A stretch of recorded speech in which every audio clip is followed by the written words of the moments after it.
بنی اسرائیل کی ایک قوم حضرت خزقیل علیہ السلام کے زمانے میں جو رہتے تھے، ایک دن ان پہ اوپر طاعون کی مرض کا حملہ ہو گیا۔ طاعون کی وبا میں مبتلا ہو گئے۔ لوگ موت کے ڈر سے علاقہ چھوڑ کے دور بھاگے اور ایک جنگل میں جا کے انہوں نے رہنا شروع کر دیا۔ اللہ تعالیٰ کو ان کا یہ عمل پسند نہ آیا۔ رب کائنات نے فرشتہ بھیجا اور فرشتے سے کہا جا کے ان سب کو مار دو، ختم کر دو۔ فرشتے نے جا کے منہ تو کا لفظ بولا اور سارے لوگ بنا کسی بیماری کے ایک دم سارے کے سارے مر گئے۔ ان کی تعداد 70,000 کے قریب بتائی جاتی ہے۔ تفسیر ساوی میں اور تفسیر روح البیان میں اس کا تذکرہ موجود ہے۔ وہ لوگ وہاں پڑے ہوئے تھے، کچھ دن گزرے، ان کی لاشوں سے بدبو آنے لگ گئی اور ماحول تعفن زدہ ہو گیا۔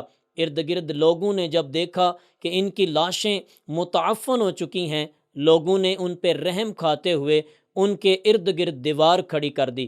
کچھ دن گزرے، حضرت خزقیل علیہ السلام کا گزر وہاں سے ہوا۔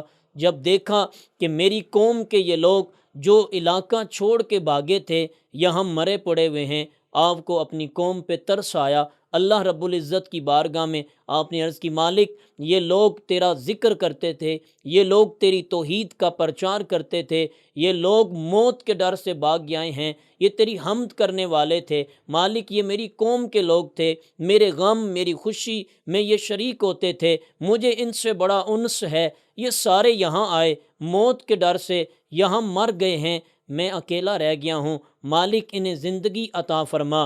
اللہ تبارک و تعالیٰ نے حضرت خزقیل علیہ السلام کی طرف وحی فرمائی، اے خزقیل تم ان ہڈیوں سے کہو جو اس وقت ہڈیوں میں تبدیل ہو چکے تھے، ان سے کہو کہ جڑ جائیں۔ آپ نے کہا وہ ہڈیاں جڑ گئیں۔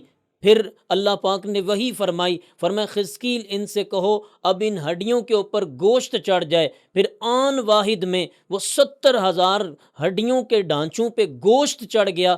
پھر تیسری بار اللہ کریم نے وحی فرمائی اور فرمایا خزقیل انہیں کہو کہ اللہ کے حکم سے اٹھ جائیں۔ حضرت خزقیل علیہ السلام نے جب یہ کہا، 70,000 کے 70,000 لوگ آن واحد میں زندہ سلامت ہو کے کھڑے ہو گئے۔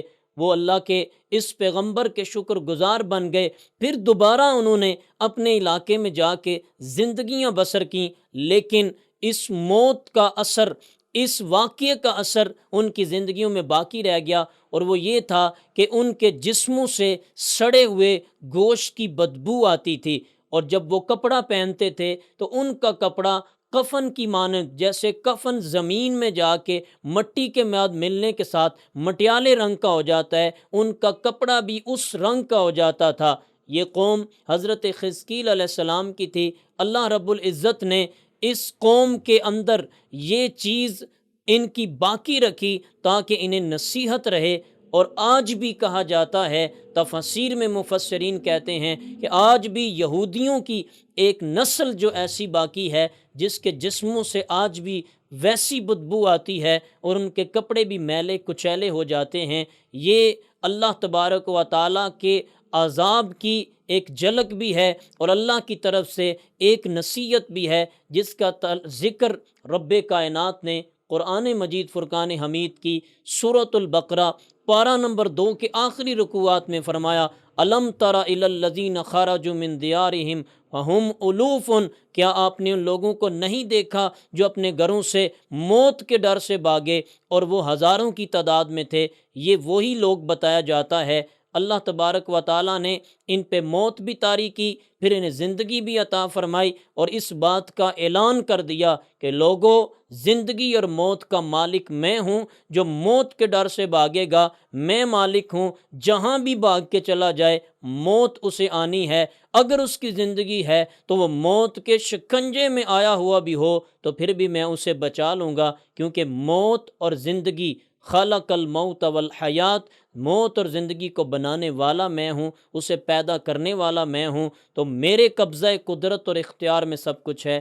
اس لیے انسان کو کبھی بھی موت کے ڈر سے بھاگنا نہیں چاہیے، جو حق ہے، جو آ کے رہنی ہے، اور اس بات کی ہمیں دلیل اس قرآن کے واقعہ سے ملتی ہے۔